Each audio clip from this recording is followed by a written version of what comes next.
After the levity, the gravity. A simple study in that mysterious force that keeps people in their place and prevents them from going off at a tangent.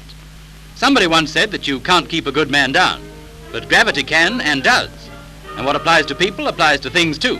Now take the common egg. Of all the clumsy butterfinger. But don't blame her, blame gravity. It's the attraction of the earth that makes things seem heavy. And there are divers reasons. Put very briefly, gravity makes things fall, like chimneys. It saves the working man a lot of trouble too. The theory of gravity was first seriously studied by Sir Isaac Newton, who it said was sitting in his garden one warm summer's night, they had them in 1666, when an apple fell and gave our Isaac furiously to think.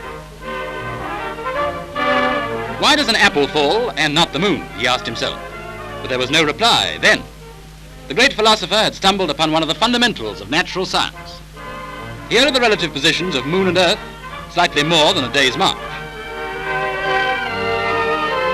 Come to Papa, but this doesn't happen, because gravity preserves the movements of the heavenly bodies. Centrifugal force keeps the liquid from spilling, and the string prevents the jar from getting away. Similarly, the moon is trying to escape from the earth, and gravity is the string holding the moon captive. Professor Flammarion estimated that if the moon's revolutions were to stop, it would fall to earth in exactly 19 hours, 54 minutes, 57 seconds. There's really no such thing as weight, and that seems a fair knocker. But it's true, and gravity even makes things rise. But between ourselves, it's pulling down the denser air, and the light smoke must go up. But what about this? As the earth spins under the moon and sun in turn, every part of it, land and sea, is lifted and lowered again. This is called an earth tide.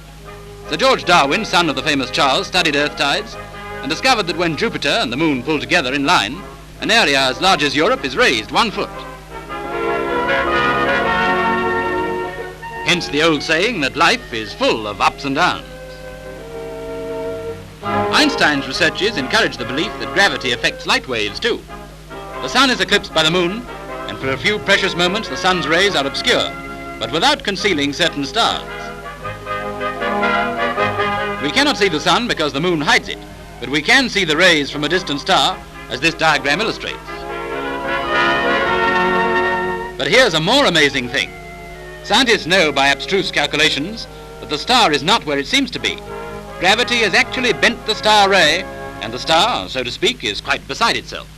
And now, my dear, after that very thorough, not to say brilliant explanation, you know what gravity is. Well, I'm not quite sure. It's either a lightly boiled egg or the big apple. Yes? Well, after